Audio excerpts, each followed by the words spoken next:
Hi, very good evening to all of you. Today we are going to discuss a question which was reported on 6th November 2021 in the Ielts exam writing task 2. This is a cause and effect, cause and solution question. Actually, in this particular question, you're not supposed to give your own personal viewpoint. So let's go ahead and see the question in detail. Recent research suggests that majority of criminals who are sent to prison commit crimes after they are released. Now, we are going ahead with a factual information that is a result of a research. The result of a research suggests that majority of the criminals who are sent to prison commit crimes after they are released. Not all, majority of the criminals. And why is this the case? Now, they're asking the causes, the reasons for this thing, and what can be done to solve this problem.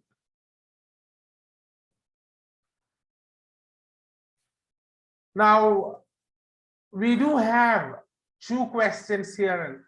One is, why is this the case? That is the causes. The second question, what can be done to solve this problem? So we need to say what exactly is the problem. It said there, majority of the criminals who are sent to prison commit crimes after they are released. So we need to address that thing here in the first part. It has become a fact, that is research, that majority of ex-convicts are now being transformed to habitual criminals. You can say that they are doing the crime again.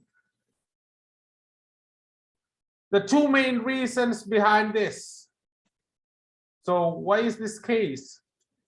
Two main reasons behind this. And the issue can be addressed effectively when an integrated approach is put forward and implemented. Now, this is the thing. An integrated approach is put forward and implemented. When an integrated approach is put forward and implemented, that time we can solve this thing. So we have addressed all parts of the question. Two main reasons, integrated approach. The first part we have said, the topic. Now, let's go ahead and see the first particular question in specific. That is, why is this the case? Number one, the cardinal reason behind this trend is because of the fact that prisons have now become the universities of crime. So this is what we are going to explain. This is the first reason why we suggest that the problem occurs. The problem occurs just because of this thing. To be precise, instead of correction centers, most prisons are now acting as places where an inmate can learn innovative techniques to commit more serious crimes. So now prisons have got the opportunities. When you get inside the prison, you'll be getting the opportunities to learn innovative techniques to commit more serious crimes. Once these convicts are confined, most of them are in constantly touch with the habitual criminals, and they frequently given expert guidance and emotional assistance throughout the state. I can say one phrase that's more appropriate here. A minute, please.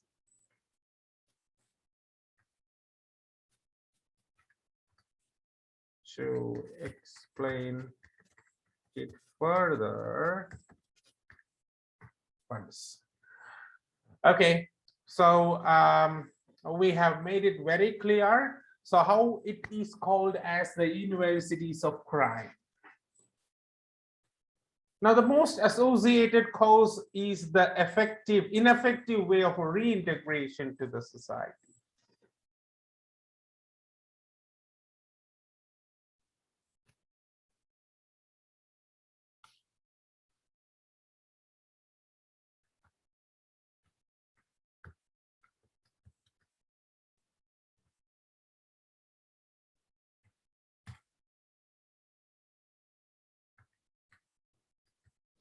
The most associated cause is the ineffective way these people are reintegrated to the society. So this is another cause. When we are having the faulty techniques, we adopt faulty techniques to reintegrate these people back to the society, problems happen. When these people are constantly sidelined and socially isolated, they develop a sense of antisocial behavior, which eventually convert them to habitual criminals. Now, I can say, well, I can shorten this thing. I don't need this much explanation here. When these people are constantly sidelined and socially isolated, they become antisocialists.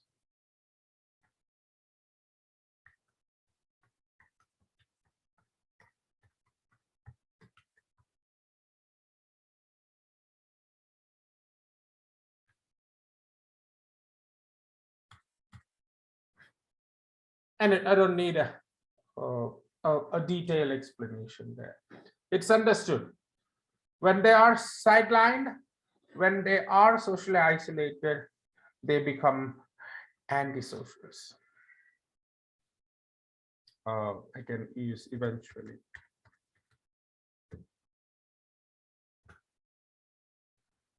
Now, let's see the next paragraph. That is a solution paragraph.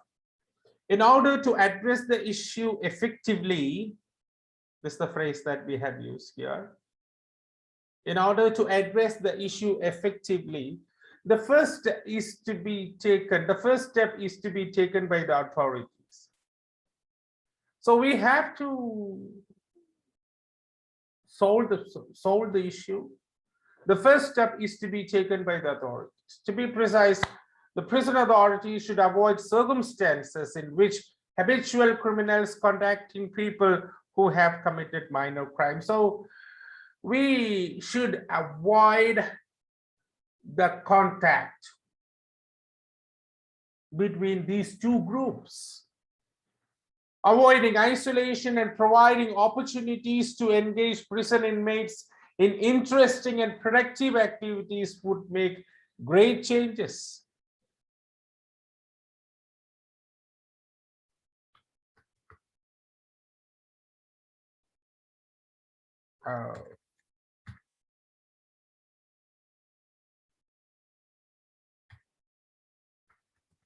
In addition,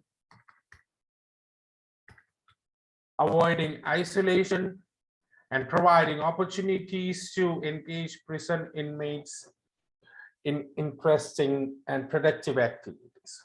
Now, vocational training would also be beneficial for them in future. I have given one more idea there. That is the solution. Here we can give them occasional training. So when we get the vocational training inside the prison, where you be getting the opportunities, more job opportunities when you go outside. If you don't find job outside, again, you have to commit crime. So you should avoid circumstances of boredom, isolation, and engage them in some sort of interesting activities and productive activities. So this would help them to think and to come back into the life as a productive person. And if you train them vocationally, that would be better. From the social perspective, now I have to see the second thing. From the social perspective, an ex-convict should be seen without prejudice. The society needs to understand the fact that the root cause of any crime lies with the psychological problem, and hence they should prevent circumstances to create hostility among those who come out of prisons. So you have to understand the society should not have a premeditated concept regarding the prisoners who are coming out. They should see these people have committed crimes just because they had some psychological problems. And please don't create hostility among them. And if you are creating a hostility among them, it will counteract. This is another thing. So please don't create hostility to, or please don't be hostile towards those who are coming out of the prisons after their sentence. To conclude, the fundamental contributing factor which creates of reoffenders stem from the prison itself. The main factor, the fundamental, the basic contributing factor comes from the prison itself. And the society acts as a secondary factor. If they are not getting the opportunities to learn new things in the prison, bad things, they'll be okay. The second thing is that the society, that is a secondary cause. When creative measures are formulated and implemented in these two areas, the issue can be solved most effectively. Okay. So I can say issue can be solved most successfully. Okay. So now we have come to the end of this particular essay. We have finalized the answer. We have got a good introduction. We have got a good cause paragraph, a good solution paragraph, and a good conclusion. In total, we have around 298 words. So an ideal essay word range, an organized order, the cause and the solution, an introduction which addresses the topic and answers the question, a conclusion which gives a clear-cut idea about the question. Thank you.